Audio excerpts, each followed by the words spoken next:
Vejamos de novo na carta aos Filipenses, irmãos, e agora no capítulo 2, mais uma vez, dos versículos 1 a 11, vamos ler esta porção e aqui o Tiago vai fazer o favor de ler. Diz assim a palavra do Senhor: Portanto, se há algum conforto em Cristo, se há alguma consolação de amor, se há alguma comunhão no Espírito, se há alguns entranháveis afetos e compaixões, completai o meu gozo para que sintais o mesmo, tendo o mesmo amor, o mesmo ânimo, sentindo a mesma coisa. Nada façais por contenda ou por vanglória, mas por humildade. Cada um considera os outros superiores a si mesmo. Não atende cada um para o que é propriamente seu, mas cada qual também para o que é dos outros. De sorte que haja em vós o mesmo sentimento que houve também em Cristo Jesus, que, sendo em forma de Deus, não teve por usurpação ser igual a Deus, mas aniquilou-se a si mesmo, tomando a forma de servo, fazendo-se semelhante aos homens. E, achado na forma de homem, humilhou-se a si mesmo, sendo obediente até à morte e morte de cruz. Pelo que também Deus o exaltou soberanamente, e lhe deu um nome que é sobre todo nome, para que, ao nome de Jesus, se dobre todo o joelho dos que estão nos céus e na terra e debaixo da terra, e toda a língua confesse que Jesus Cristo é o Senhor, para a glória de Deus Pai. Obrigado. Irmãos, tal como eu tinha dito nos estudos anteriores, e particularmente no último, nós vamos ainda estar a incidir no mesmo sítio em que nós temos estado, nomeadamente sobre a divindade do Senhor Jesus Cristo, que é referida no versículo 6, e eu gostava de ler os versículos 5 e 6 nas palavras de outra versão. Portanto, tomem atenção. Há uma versão da Bíblia que diz assim: seja a atitude de vocês a mesma de Cristo Jesus, que, embora sendo Deus, não considerou que o ser igual a Deus era algo a que se devia apegar-se, mas esvaziou-se a si mesmo, vindo a ser servo.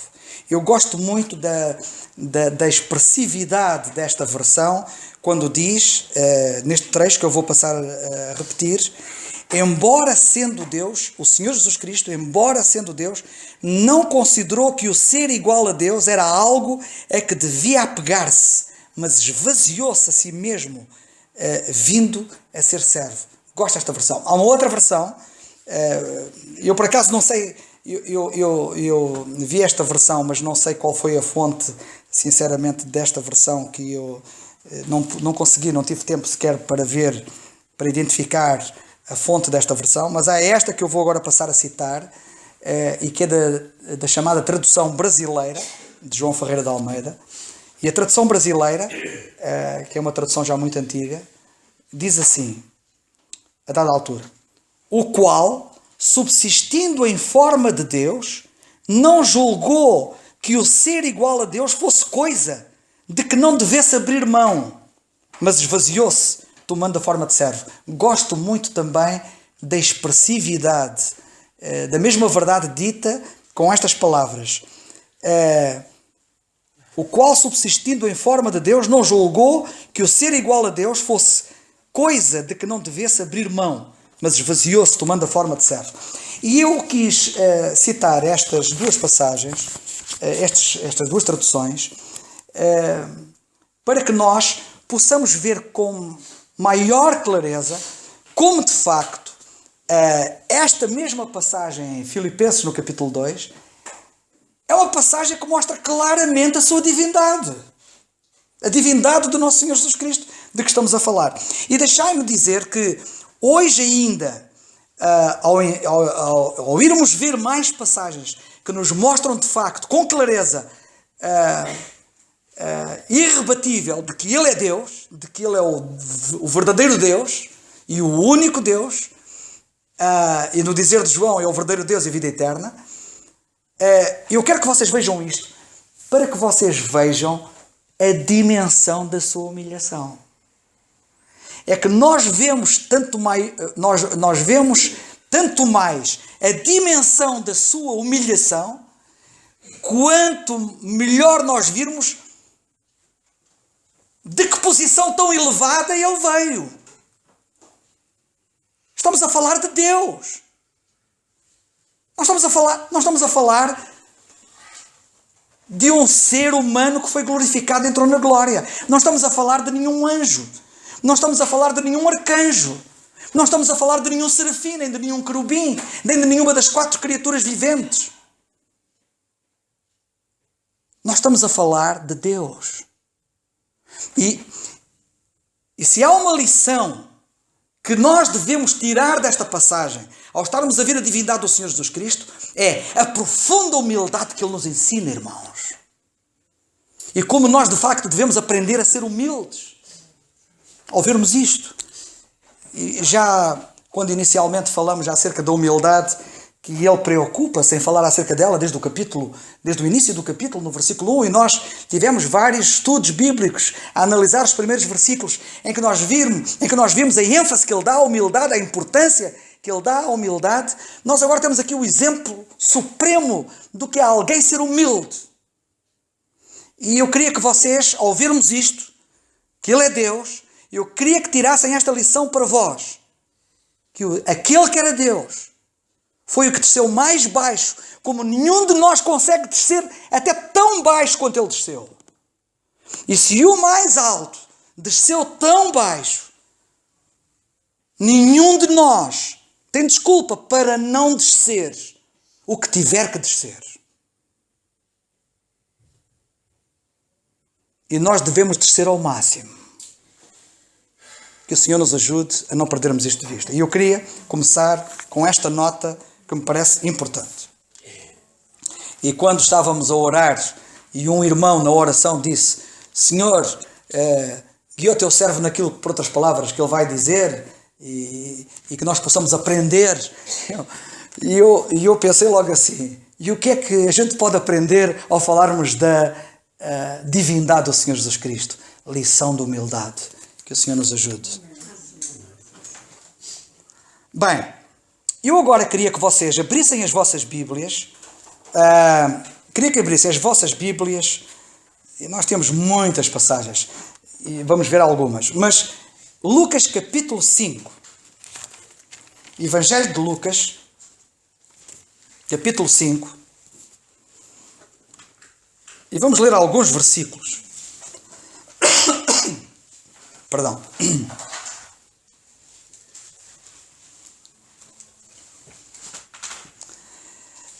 Nós temos aqui, a partir do versículo 17 desta passagem, nós temos aqui a narrativa da cura de um paralítico que o Senhor Jesus Cristo curou.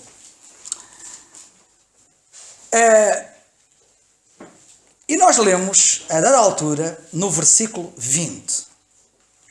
No versículo 20 do capítulo 5 de Lucas, lemos assim: E vendo ele, o Senhor Jesus Cristo, a fé deles, disse-lhe: Homem, os teus pecados te são perdoados. E os escribas e os fariseus começaram a arrazoar, dizendo: Quem é este que diz blasfémias? Quem pode perdoar pecados, senão Deus? Jesus, porém, conhecendo os seus pensamentos, respondeu e disse-lhes: Que arrazoais em vossos corações? Qual é mais fácil? Dizer: Os teus pecados te são perdoados? Ou dizer: Levanta-te e anda? Ora, para que saibais que o Filho do Homem tem sobre a terra poder de perdoar pecados, disse ao paralítico: A ti te digo, levanta-te, toma a tua cama e vai para a tua casa. E já agora, no versículo 25, vemos o que aconteceu. E levantando-se logo, diante deles, e tomando a cama em que estava deitado, foi para a sua casa, glorificando a Deus. E o versículo 26 diz: E todos ficaram maravilhados, e glorificaram a Deus, e ficaram cheios de temor, dizendo: Hoje vimos prodígios. Irmãos, esta é uma das passagens que nos mostra claramente a divindade do Senhor Jesus Cristo. E eu lamento que muitos religiosos dos nossos dias, que até se chamam de cristãos, mas deixai-me dizer que de Cristo nada têm, e a Cristo não conhecem, sabem menos do que estes homens que eram contra Cristo, que eram os fariseus, os líderes religiosos de então. Porque diz aqui a Bíblia, nesta passagem, que os escribas e os fariseus, quando ouviram o Senhor dizer, no versículo 20, Homem, os teus pecados te são perdoados, perceberam claramente que só Deus podia dizer isto. Como alguém disse, o Senhor Jesus Cristo das três uma. Ou ele foi mentiroso, ou era quem era, ou era um lunático, um louco. Ou era um louco, ou era quem era, ou estava a mentir. Ninguém tem dúvidas de que aquele que disse eu sou a verdade e que estava no seu perfeito juízo, como ninguém, era de facto quem dizia que era. E eu quero que vocês reparem no seguinte. Portanto, logo assim, à partida, sem nós analisarmos muito a fundo, só assim mesmo à superfície, nós só de lermos esta passagem percebemos claramente que estamos aqui perante Deus. Porque só Deus pode perdoar pecados. E eles, os fariseus, sabiam mais teologia, conheciam mais o significado das Escrituras do que, infelizmente, muitos chamados cristãos que nada conhecem. E, portanto, perceberam claramente que ele, ao dizer que estava a perdoar pecados, ele estava a assumir como Deus. Que era. E que lhes custava a eles admitir, porque pensavam que ele não era. Mas ele era Deus. Deixar-me dizer uma coisa que é para vocês poderem perceber aqui nesta passagem, que é uma coisa curiosa. Por exemplo, eu vou dar um exemplo. Se alguém me ofender, é compreensível e humano que eu perdoo essa pessoa. E, portanto, se houver alguém que me venha ofender, eu perdoo essa pessoa e tenho autoridade para isso, porque fui ofendido. E posso perdoar. Agora, já não é normal, nem eu posso fazer isso, que foi o que aconteceu aqui. Que foi um indivíduo que tinha ofendido muita gente, que tinha prevaricado em muita coisa. E chegar aqui o Senhor Jesus Cristo e dizer assim, os teus pecados, todos os teus pecados, estão todos perdoados, sem sequer auscultar os que tinham sido ofendidos. Estão a ver? Uma coisa é eu perdoar pecados que cometeram contra mim. Outra coisa é eu perdoar os pecados que eu cometi contra os outros. E foi isto que ele fez. Só Deus pode fazer isto. E, portanto, eu quero que vocês percebam claramente a profundidade deste registro que as Escrituras têm acerca do Senhor Jesus Cristo. Bem, depois de termos começado por aqui, eu gostava que nós, então, víssemos várias passagens, e é muito importante que vocês as registrem e as fixem, porque elas são muito importantes. E começaria por Mateus capítulo 1, versículo 23. No Evangelho de Mateus, no capítulo 1, nós lemos assim, no versículo 23, acerca do Nosso Senhor. Mateus, capítulo 1, versículo 23. Eis que a Virgem conceberá e dará à luz um filho, e chamá-lo-ão pelo nome de Emanuel, que traduzido é Deus conosco. Sabem quem é que está aqui a falar? Sabem quem é que está aqui a falar? É um anjo. É um anjo que está aqui a falar. Sabem o que é que o anjo está a dizer? O anjo está aqui a dizer que esta personagem que vai nascer, o nome dele vai ser Emanuel, porque Emanuel quer dizer Deus conosco. O Senhor Jesus Cristo era Deus conosco. Isto dito por um anjo. Coisa curiosa. Em João, no capítulo 1, nós já lemos a passagem, mas nesta relação é importante que leiamos de novo. Em João, no capítulo 1, nós lemos assim, versículo 1. No princípio, era o Verbo. E nós já vimos que o Verbo, ou a palavra, refere-se a Ele. E já vimos que nós usamos palavras para revelarmos pensamentos invisíveis. E ele é chamado o Verbo porque veio revelar o Deus invisível. No princípio era o Verbo, ou a palavra. E o Verbo, ou a palavra, estava com Deus. E o Verbo era Deus. E o versículo 14 diz que o Verbo se fez carne e habitou entre nós. E vimos a sua glória como a glória do unigênito do Pai, cheio de graça e de verdade. Portanto, nesta passagem vemos claramente que o Verbo que se fez carne é o Senhor Jesus Cristo. E este Verbo que se fez carne, vemos aqui uma coisa curiosa, que ele existia antes de o mundo existir. Ele estava no princípio com Deus. E diz a Bíblia, e ele era Deus. E é muito importante nós vermos isto. Outra passagem que eu gostava que vocês também notassem está em João no capítulo 17, Evangelho de João, capítulo 17,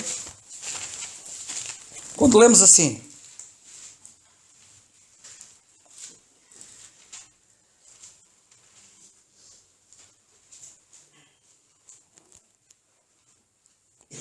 João 17, versículo 5, quando lemos assim: e agora, quando o Senhor ora, diz assim a dada altura quando Ele ora: glorifica-me tu, ó Pai, junto de ti mesmo, com aquela glória que tinha contigo antes que o mundo existisse. Como vocês sabem, Ele, sendo Deus, não teve por usurpação ser igual a Deus, humilhou-se a si mesmo, fazendo-se homem, fazendo-se servo, e Ele, nesta situação de servo em que Ele se encontra, humilhado, Ele diz: glorifica-me com aquela glória que eu tinha contigo, antes do mundo existir, antes de alguma coisa ser criada. É incrível como é que alguns, por ignorância, dizem que Jesus é o princípio da criação. Ele existe antes do mundo ser criado. Outra passagem para nós lermos encontra-se no capítulo 8 de João também.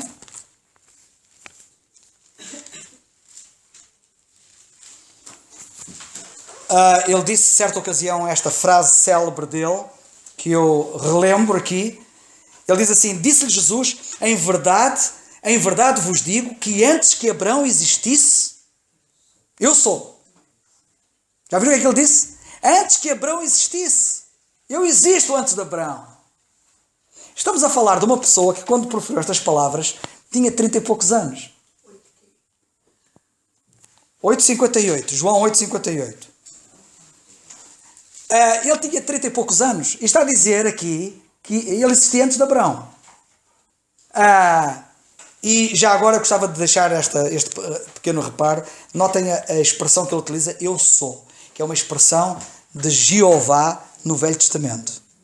Quando o Senhor apareceu a Moisés e quis enviar Moisés, e Moisés lhe perguntou: a quem é que eu vou, quando eu for lá ter com o teu povo, e eles me perguntarem quem é que me enviou, e quem é que eu vou dizer quem é que me enviou? Vais-lhe dizer que foi eu sou. Eu sou. Como é que é o teu nome? Eu sou. Cá está o eu sou. Antes que Abraão existisse, eu sou. Nós daqui a um pouco já vamos ver algumas passagens da Bíblia relativamente a essa matéria, mas vamos ler outra passagem. João capítulo 8, João capítulo 5, Evangelho de João capítulo 5, se não estou em erro. Exatamente. Também já fizemos uma breve referência a esta passagem, mas nunca é demais. No versículo 18, nós lemos esta reação da parte dos judeus, que revelam mais conhecimento das Escrituras do que muitos religiosos chamados cristãos nos nossos dias. E lemos assim: por isso, pois, os judeus ainda mais procuravam matá-lo. Porquê? Porque não só quebrantava o sábado, mas também dizia que Deus era seu próprio Pai, fazendo-se igual a Deus. Ao dizer que Deus era seu Pai, ao dizer que Ele era filho de Deus, Ele fazia-se igual a Deus. Eu já fiz referência a isto num estudo anterior e não vou repisar sobre esta matéria. Outra passagem que eu quero que vocês leiam encontra-se em Isaías, livro do profeta Isaías, capítulo 9. Livro do profeta Isaías, capítulo 9. Muitos séculos antes do Senhor Jesus Cristo vir ao mundo, Isaías tem esta profecia acerca dele, maravilhosa, quando ele se refere profeticamente à vinda do Senhor ao mundo, e diz, capítulo 9, versículo 6, diz ele assim: porque um menino nos nasceu, um filho se nos deu, e o principado está sobre os seus ombros. É uma coisa curiosa, notem uma coisa muito importante aqui. A Bíblia diz, porque um menino nos nasceu. Isto é uma alusão à sua parte humana. Quando se fala de nascimento, quem nasce é o homem. Porque quando se fala da sua divindade, fala-se do Filho que nos foi dado. Deus amou o mundo de tal maneira que deu o seu Filho unigênito. Portanto, temos aqui uma alusão à sua divindade. Portanto, Nesta mesma passagem temos a sua humanidade e temos a sua divindade expressa no menino que nasce, humanidade, no filho que se deu, a sua divindade, e depois vamos assim, e o principado está sobre os seus ombros, e o seu nome será maravilhoso, conselheiro, Deus forte, que outras versões traduzem por Deus poderoso, Pai da eternidade, Príncipe da paz. Ele é o Pai da eternidade. Nós já vamos ver a profundidade disto noutras declarações, quando ele cá estava na terra, mas eu quero chamar a vossa atenção para duas coisas muito importantes. Isaías dizer profeticamente que ele, quando viesse, era Deus forte, ele é Deus, e era o Pai da eternidade. E é o Pai da eternidade. Outra passagem também se encontra no livro do profeta Isaías, e já que estamos no profeta Isaías, vamos ler o capítulo 7, um pouco atrás, e lemos assim no versículo 14. E lembram-se daquela passagem de Mateus que lemos há pouco. Portanto, o mesmo Senhor vos dará um sinal. Eis que uma virgem conceberá e dará à luz um filho, e será o seu nome Emanuel, que quer dizer Deus connosco. Exatamente a passagem profética que depois o anjo materializa quando anuncia o nascimento do Senhor Jesus Cristo.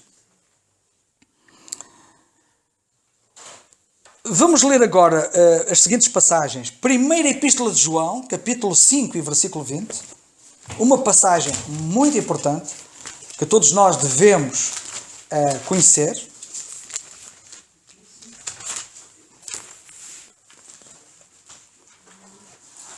Olhem que o conhecimento destas verdades pode-vos vir a ser muito útil no vosso ministério cristão. E eu aconselho que vocês registrem estas passagens, porque vocês muitas vezes vão precisar de mostrar a pessoas que não percebem nada disto, como de facto o Senhor Jesus Cristo é Deus. E estas passagens são muito importantes. Primeira Epístola de João, capítulo 5, versículo 20. Lemos assim.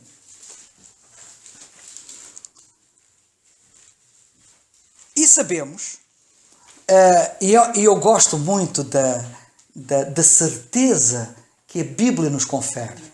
João fala com certeza, Paulo fala com certeza, os crentes na Bíblia falam com certeza, e os crentes verdadeiros hoje falam com certeza.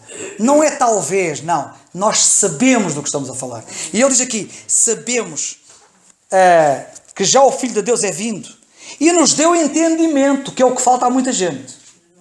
Nos deu entendimento para conhecermos o que é verdadeiro. E há tanta gente que diz que não se pode conhecer a verdade. Não, de facto, as pessoas que não conhecem a Bíblia não podem conhecer a verdade. Porque a verdade está na Bíblia. Jesus um dia disse, a tua palavra é a verdade.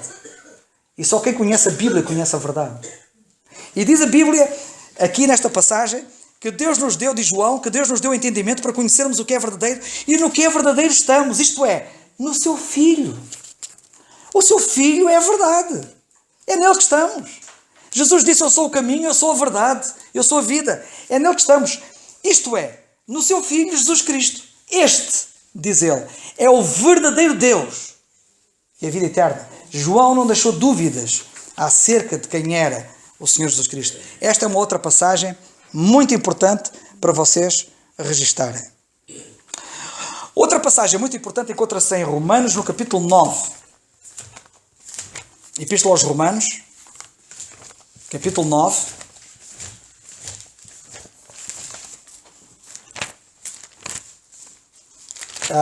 E diz assim Paulo, quando escreve esta epístola aos Romanos, no versículo 5, depois de ele falar dos israelitas, nos versículos anteriores, particularmente no 4, ele diz assim no versículo 5, dos quais são os pais e dos quais é Cristo, segundo a carne, o qual, Cristo, segundo a carne, é sobre todos Deus bendito eternamente. Amém. Viram bem? Jesus Cristo, diz aqui a Bíblia, é Deus bendito eternamente. É bom que registrem também esta passagem, que é de facto muito importante. Existem mais uma série de passagens, mas há uma que eu não resisto citá-la e que vocês também devem conhecê-la. Está em João no capítulo 20. E em João no capítulo 20, nós lemos assim no versículo 28. Nós sabemos que quando o Senhor Jesus Cristo ressuscitou, ele apareceu aos discípulos e, certa ocasião, Tomé estava ausente. 8 dias depois, o Senhor voltou a aparecer aos discípulos e Tomé estava presente. E Tomé, que estava ausente da primeira vez, não se acreditou no testemunho dos que lhe deram testemunho do aparecimento do Senhor Jesus Cristo. E ele era tão incrédulo acerca dessa verdade que ficou a incredulidade associada ao nome dele na tradição popular. É pena porque ele foi incrédulo antes, mas depois deixou de ser incrédulo quando aconteceu isto que aconteceu. No capítulo 20, nós lemos assim, 8 dias depois, versículo 26, estavam outra vez os seus discípulos dentro e com eles Tomé.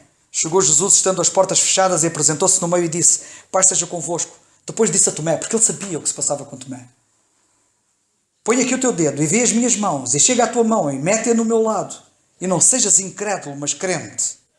Tomé respondeu e disse-lhe: Já viram como é que ele disse? Senhor meu. Ele não disse: Jesus, és tu. Não foi isso que ele disse. Ele viu que estava diante de alguém, que era este que ele disse: Senhor meu e Deus meu. Isto é muito importante. Vermos quem era o Deus de Tomé. Existem também outras passagens que são muito importantes e que eu gostaria de citar. Uma está em João no capítulo 14, já agora, João capítulo 14. Esta passagem é importante e eu não queria deixar passá-la em claro. Esta passagem também é célebre. Quando o Senhor Jesus Cristo, depois de estar há muito tempo com os discípulos, um dia foi interpelado por Filipe, que lhe perguntou, versículo 8, Senhor, disse-lhe Filipe, Senhor, mostra-nos o Pai, o que nos basta. Disse-lhe Jesus, estou há tanto tempo convosco e não me tendes conhecido, Filipe. Reparem, quem é que Filipe disse que queria ver? Mostra-nos o Pai. E o que é que Jesus lhe respondeu? Filipe, estás há tanto tempo, eu estou há tanto tempo convosco e não me conheceste ainda, Filipe. Ele é o Pai. É o Pai da eternidade. É o Deus forte. É o Pai da eternidade. E depois diz, Filipe, quem me vê a mim, vê o Pai. E como dizes tu, mostra-nos o Pai. Filipe, quem me vê a mim, vê o Pai. Isto é profundo. Eu gostava de chamar a vossa atenção, porque isto depois vem na sequência daquilo que nós já vimos. João, capítulo 10. Isto vem na sequência, vem como selar toda esta relação de passagens que temos vindo a ver já nestes estudos bíblicos, e que é João capítulo 10. Quando ele disse isto. João capítulo 10, quando o Senhor Jesus Cristo disse isto. E eu gostava de chamar a vossa atenção para isto pelo seguinte. Recordam-se, quando nós vimos no Velho Testamento várias passagens em que nós vemos que Deus é uniplural, em que nós vemos as várias personalidades da divindade em várias passagens, sendo um só Deus, mas são várias pessoas, lembram-se disso? E como é que nós temos ali uma unidade na pluralidade? Pois, queridos irmãos, o Senhor Jesus Cristo também confirmou isso quando cá estava. No capítulo 10 de João, quando ele falava nesta passagem, diz ele assim, versículo 30, eu e o Pai somos um. Percebem agora porque é que ele disse, quem me vê a mim vê o Pai? Percebem agora porque é que os dois são um? Eu e o Pai somos um. E ele podia dizer, e o Espírito Santo? Os três somos um. Pluralidade na unidade. Isto é profundo. Nós estamos a falar de Deus. Há pessoas que às vezes querem perceber isto na dimensão, sei lá, que pudessem talvez poder compreender isto melhor, mas estamos a falar de Deus. Como é que algo finito como nós pode meter na sua cabeça e encaixar na sua cabeça? Deus. Irmãos, eu vou-vos dizer uma coisa. No dia em que algum de nós pudesse explicar Deus, nós seríamos Deus. Deus é maior do que nós. Do que nós podemos imaginar. Agora, nós, não sendo Deus, não podemos explicar Deus na sua verdadeira dimensão. Mas sabemos quem Ele é. E sabemos que Ele é. E que Ele e o Pai, que o Senhor Jesus Cristo e o Pai são um. E que ambos são Deus. Há coisas que a gente pode perceber. Há coisas que a gente pode não entender. Mas há coisas que a gente pode perceber. É uma coisa curiosa, e eu já tive a ocasião de chamar a atenção noutras ocasiões. Penso que neste estudo eu não fiz referência a isso. Mas não se esqueçam que o homem foi feito à imagem e semelhança de Deus. E eu creio que o homem, ao ter sido feito, ao ter sido criado à imagem e semelhança de Deus, ele foi criado à imagem e semelhança de Deus também nisto. Deus criou o homem trino. Nós somos só um. Mas estamos divididos em 3 partes. Corpo, alma e espírito. O apóstolo Paulo, na carta aos Tessalonicenses, diz: e todo o vosso corpo e alma e espírito sejam santificados. Corpo, alma e espírito.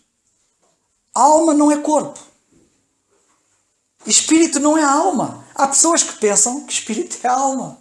Espírito e alma que é a mesma coisa. Não é a mesma coisa. Porque a Bíblia diz que a palavra de Deus vai até à divisão da alma e do espírito. Em Hebreus, no capítulo 4, versículo 12. A alma e o espírito têm uma divisória. E eu não consigo chegar lá humanamente falando e fazer essa divisória assim muito claramente. Mas há uma divisão entre alma e espírito.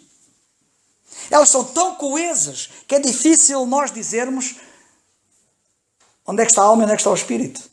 Da mesma forma que eu tenho a mesma dificuldade em olhar para mim e dizer assim: onde é que está a minha alma aqui em mim, no meu corpo?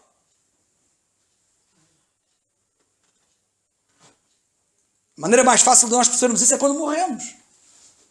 Em que claramente o corpo fica separado da alma e do espírito. Mas enquanto a alma e o espírito estão dentro do corpo, como é? Isto é profundo. Nós fomos feitos à imagem e semelhança de Deus. Também nisto, em sermos trinos. E todo o universo é tridimensional. Eu já falei acerca disto. Todo o universo espelha. Não é por acaso que o universo está dividido em 3 grandes partes. Em matéria, em espaço, perdão, em matéria, não? Sim, em matéria, em espaço e em tempo. E cada uma destas verdades, matéria, espaço e tempo, estão subdivididas em 3 partes. O tempo existe no passado, no presente e no futuro. O espaço divide-se em comprimento, largura e altura. Se nós tirarmos uma das partes, se tirarmos um dos elementos a uma destas verdades, ficamos sem nada. Uma folha de papel, que é uma coisa assim tão fininha, como esta que eu tenho aqui, uma folha de papel tem comprimento, tem largura e tem altura. A altura é tão pequenina, não é? Tem menos de 1 milímetro. Mas tem altura. Porque se eu retirar a altura toda, fico sem folha. Eu não consigo ter uma folha só com comprimento e largura. Eu não consigo ter Deus só com Jesus Cristo e o Pai, sem o Espírito Santo. Quando nós tiramos uma das pessoas à divindade, ficamos sem Deus. Deus é trino. E a matéria também existe em 3 partes. Em fenómeno, moção e energia. São as 3 divisões da matéria. Bem, outra passagem que eu queria chamar a vossa atenção. Portanto, queria referir esta passagem que me parece muito importante. E agora vamos a outras coisas importantes também. Bem, sabem o que é que nós vemos no Senhor Jesus Cristo? Nós vemos no Senhor Jesus Cristo características divinas. Não somente temos declarações, que foi aquilo que vimos agora mais recentemente. Não apenas temos declarações de que Ele é Deus. Não apenas temos declarações até de discípulos seus a chamarem-no de meu Deus. Não somente temos declarações de discípulos a dizerem Ele é o verdadeiro Deus. Ele é o Deus bendito eternamente. Mas nós temos características dele que só Deus tem. Ele assume características, ele revela características que são divinas. E há 3 características que Deus tem, que só Deus tem. Nenhuma criatura humana tem qualquer destas características, nem criatura angélica, nem criatura demoníaca ou diabólica. Nenhuma criatura tem nenhuma destes atributos. Quais são? Primeiro, omnipotência. Omnipotência quer dizer todo o poder. Só Deus tem todo o poder. E nós vemos em Jesus Cristo todo o poder. Gostava que vocês lessem, por favor, as seguintes passagens. Primeiro vamos ler em Isaías 41:4. Isaías 41:4. Eu queria terminar esta série sobre a divindade do Senhor Jesus Cristo, baseada na passagem no capítulo 2 de Filipenses, mas é importante, é um dos pilares do cristianismo e nós temos de estar seguros nisto. Isaías 41, versículo 4, lemos assim: quem operou e fez isto, chamando as gerações desde o princípio? Eu, Jeová. Notem bem, estamos no Velho Testamento.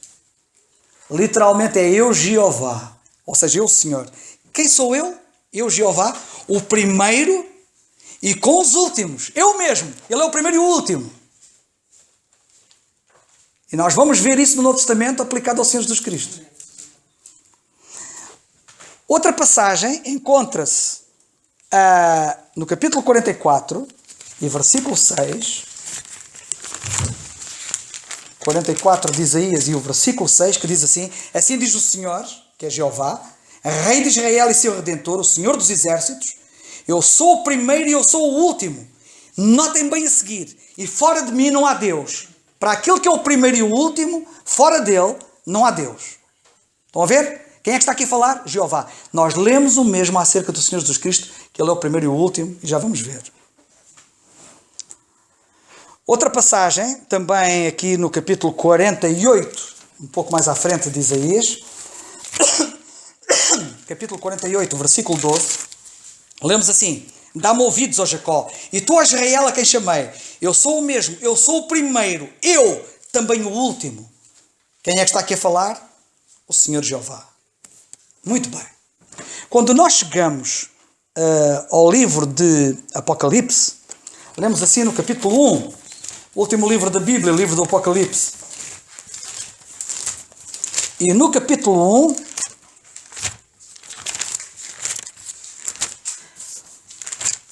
lemos o seguinte: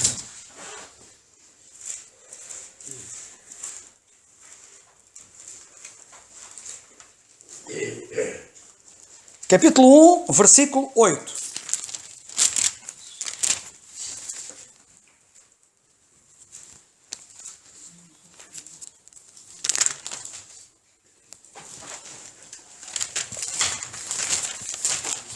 Apocalipse 1, 8. Lemos assim: eu sou o Alfa e o Ômega. No versículo 7 nós lemos assim: eis que vem com as nuvens, que é o Senhor Jesus Cristo, e todo olho verá, até os mesmos que o traspassaram. Estamos a falar acerca dele.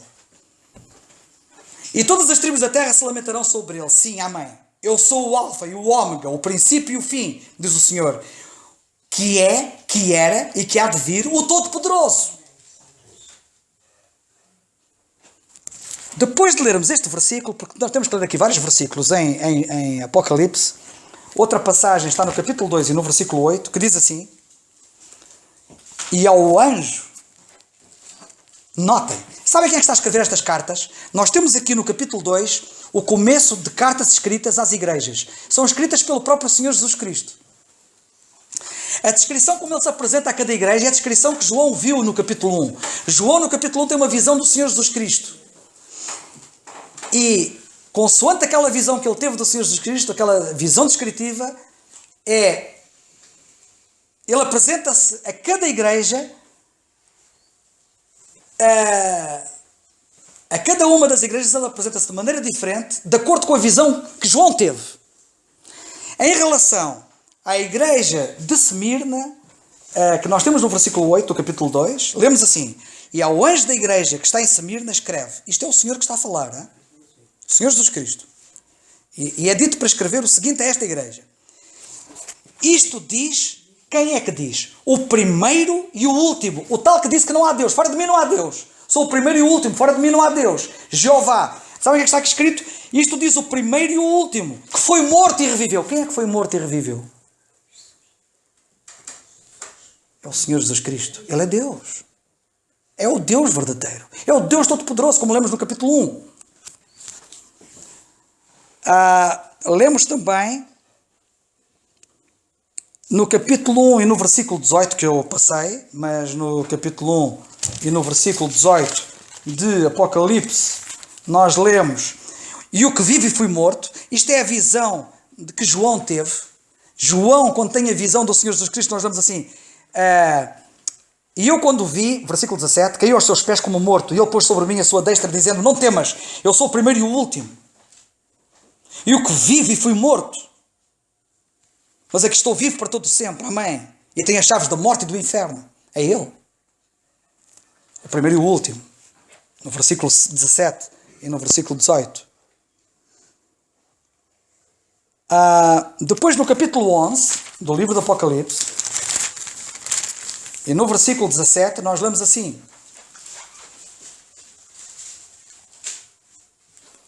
que é o mesmo, que é chamado o primeiro e o último no capítulo 1 e no versículo 8.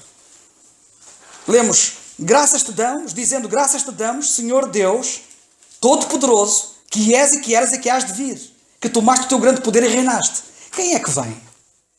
Quem é que há de vir? Quem é que disse que ia voltar? E que todo o olho verá? É Ele. E a outra passagem encontra-se no livro do Apocalipse, no fim, no capítulo 22.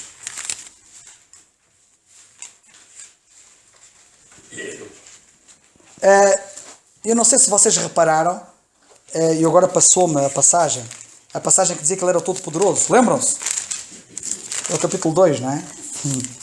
Com esta coisa toda eu até me perco no meio disto. No capítulo 2, deixem-me só confirmar, e no versículo 8, deixem-me só confirmar. Não é o 2.8, é o 1.8, perdão, é o 1.8. Notem, eu sou o alfa e o ômega, o princípio e o fim, diz o Senhor, que é o que era e que há de vir. Notem, o Todo-Poderoso. Já viram bem? Ele é omnipotente.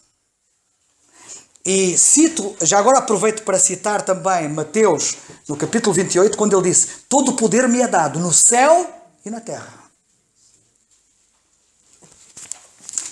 Então no capítulo 22 do livro do Apocalipse, tal como eu estava a dizer, lemos assim no versículo 13: eu sou o alfa e o ômega, o princípio e o fim, o primeiro e o último, ou derradeiro.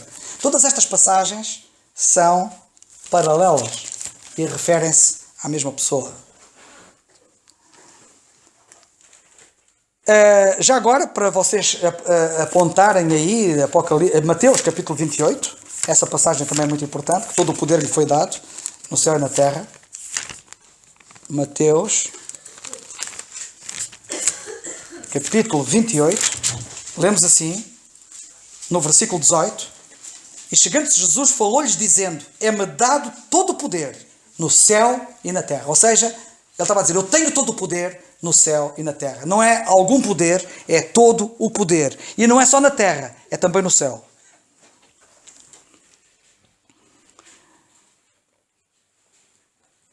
Outra característica que nós vemos da parte do Senhor Jesus Cristo é o facto de ele ser omnipresente. Omnipresente. E eu gostava que vocês vissem, por exemplo, em João no capítulo 3 e no versículo 13.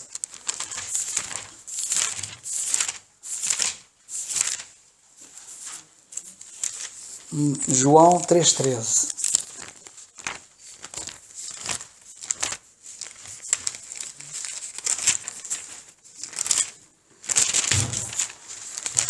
João 3,13. Eu já fiz uma referência a esta passagem anteriormente, mas convém que vocês anotem, que é o seguinte: diz ele assim, a dada altura, quando ele estava a falar: ora, ninguém subiu ao céu, senão o que desceu do céu, o Filho do Homem que está no céu. Jesus está na terra a falar, e diz que nunca ninguém subiu ao céu, e ele está na terra a falar, e está a dizer que nunca ninguém subiu ao céu, senão o que desceu do céu, o Filho do Homem que está no céu. E ele estava na terra e está a dizer que está no céu. É omnipresente. Ele está no céu e está na terra ao mesmo tempo. Ele está em toda a parte ao mesmo tempo. É uma das características da divindade. Existe uma outra passagem que eu não anotei, mas está em Mateus, não me lembro agora o número do capítulo nem do versículo, mas é uma passagem muito conhecida e vocês podem encontrar facilmente, que foi quando ele disse isto. Onde 2 ou 3 estiverem reunidos, eu estarei no meio deles. Isto é omnipresença. Isto é omnipresença. Eu quando me refiro, muitas vezes, à blasfémia que muitos proferem, quando dizem que Maria, que é mãe de Deus, e fazem dela divina, e quando estão a rezar o terço, porque é no terço que rezam o Ave Maria, ou rezam muitos Ave Marias, essa oração que inventaram, e que dizem que Santa Maria, mãe de Deus, e estão a fazê-la divina, estão a fazer como se ela tivesse atributos divinos. Porque mesmo que não a chamassem mãe de Deus, estavam a fazer dela uma deusa. Porque senão, não podiam ter pessoas a rezar à Virgem Maria aqui, na Quinta do Conde, e outros no Porto, e outros no Algarve, e outros na China, e outros não sei onde. Tinha que haver uma escala, um horário diferenciado. Mas estão a fazer dela omnipresente. Como é que ela pode estar em todos os lugares ao mesmo tempo para estar a ouvir essas horas? Só Jesus é que é omnipresente. Só Ele é que pode estar a falar aqui na terra e estar a dizer, está no céu. Outra passagem que eu queria salientar está em João, sobre a sua omnisciência. João 1,48. Em João 1,48 nós temos muitas passagens sobre a sua omnisciência. Mas eu gostaria e portanto estamos a ver que ele tem atributos divinos, que só Deus tem. Em João 1,48 nós vamos assim, disse-lhe Natanael, de onde me conheces tu? Natanael estava muito surpreendido, como é que ele o conhecia? Jesus respondeu e disse-lhe, antes que Filipe te chamasse, te vi eu estando tu debaixo da figueira. É uma coisa curiosa porque Filipe chamou Natanael. E antes de Filipe chamar a Natanael, já Jesus o tinha visto debaixo da figueira. E onde é que está a força do facto de o ter chamado estando debaixo da figueira? É porque as figueiras em Israel, a folhagem até ao solo. E quem estivesse lá dentro ninguém via, de cá de fora ninguém via quem estava lá dentro. Eles utilizavam muito isso para se refugiarem e meditarem e descansarem. E sem que ninguém soubesse que estava alguém lá dentro. Mas Jesus sabe tudo. Ele sabia que ele estava lá debaixo da figueira. Antes que Filipe lhe tivesse chamado, como vemos nesta passagem, João 21,17. João 21,17, nós lemos assim, disse-lhe terceira vez, Simão, filho de Jonas, amas-me? Disse-lhe, sim senhor, tu sabes que te amo. Enganei-me, desculpem que eu enganei-me.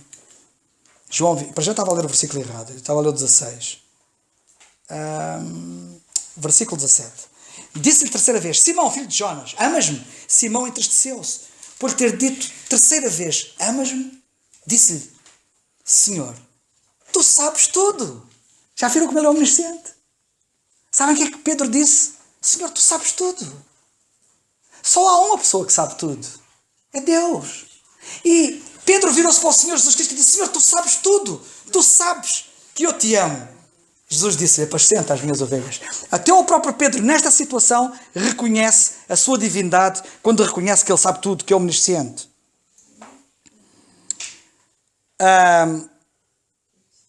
Temos mais uma série de passagens, mas vamos ficar por aqui.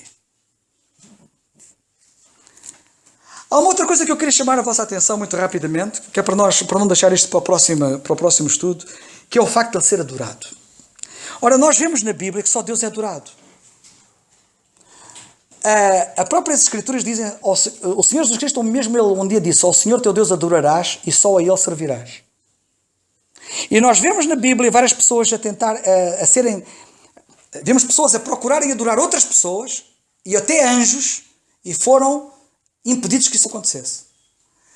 Uma delas, eu vou citar, não vou ter tempo, mas está em Atos 10, 25 a 26, temos o caso de Cornélio, que eu penso que já fiz referência a esse caso, em Atos 10, 25 a 26, Cornélio tenta adorar Pedro, e Pedro mandou-o levantar e disse, não faças isso, que eu sou um conservo teu. E em Apocalipse 19, 10, nós vemos João, deslumbrado com o que via no céu, a procurar adorar um anjo, e o anjo também não permitiu que isso acontecesse. Ora, nós vemos várias pessoas adorarem o Senhor Jesus Cristo quando Ele estava cá na terra e nunca Ele impediu. Ele aceitou a adoração deles todos. Só alguns poucos exemplos, muito rapidamente. Mateus 8.2. Em Mateus 8.2, por exemplo, nós lemos assim. Descendo ele do monte, seguiu uma grande multidão, versículo 1, versículo 2. E eis que veio um leproso e o adorou, dizendo: Senhor, se quiseres pode tornar-me limpo. E Jesus, estendendo a mão, tocou, dizendo: quero ser limpo. Jesus não disse assim: ei, não me estejas a adorar. Porque Pedro interveio logo. Porque Pedro não é Deus. O anjo também demoveu João, porque ele não é Deus. Mas Jesus não demoveu o leproso, porque ele é Deus. E aceitou a adoração. E temos também mais exemplos de pessoas que adoraram o Senhor Jesus Cristo e ele aceitou a adoração, como em Mateus 9.18, já que estamos aqui em Mateus 9.18, lemos: dizendo-lhe estas coisas, eis que chegou um chefe e o adorou, dizendo: minha filha faleceu agora mesmo, mas vem e põe-lhe a tua mão e ela viverá. Aceitou a adoração deste chefe, por exemplo. E temos mais uma série de passagens. E já agora, vamos ao capítulo 28, já que estamos em Mateus. Mateus capítulo 28, temos os próprios discípulos. No capítulo 28, lemos assim, por exemplo, no versículo 9. E indo elas, eis que Jesus lhes sai ao encontro, dizendo: eu vos saúdo. E elas, chegando, abraçaram os seus pés e o adoraram. As mulheres adoraram o Senhor e o Senhor recebeu a adoração. E no versículo 17, nós lemos assim, os 11, versículo 16. Os 11 discípulos partiram para a Galileia, para o monte que Jesus lhes tinha designado. E quando o viram, o adoraram. Mas alguns duvidaram. Mas adoraram-no. E ele não demoveu-os da adoração. Os próprios discípulos, nós vemos, adorarem o Senhor. E também no versículo... não, já disse o que era. Depois temos outras passagens nos outros evangelhos que eu não vou ler por manifesta falta de tempo. Se alguém quiser apontar, pode apontar Marcos 5.6, Lucas 24.52 e João 9.38. Repito, Marcos 5.6, Lucas 24.52 e João 9.38. Outros exemplos de pessoas que adoraram o Senhor Jesus Cristo e ele aceitou a adoração. E só Deus pode e deve ser adorado. Irmãos, nós vamos ficar por aqui. Eu queria ainda falar sobre um último ponto, mas não vou falar porque a hora já está mais que avançada. Vamos ficar por aqui. Provavelmente ainda referirei esse ponto no próximo estudo bíblico, mas entendo que devo ficar por aqui porque também não quero ir além do razoável. Que o Senhor nos abençoe a todos e nos ajude a perceber quem o Senhor Jesus Cristo é, a amá-lo, a honrá-lo, a adorá-lo. Ele é digno da nossa adoração e a exaltá-lo e a olhar para Ele como Ele se humilhou tanto, Ele que era tão elevado, que isso seja um motivo para nos tornarmos humildes. Irmãos, quanto mais humildes formos, mais semelhantes a Ele seremos. Que o Senhor nos ajude.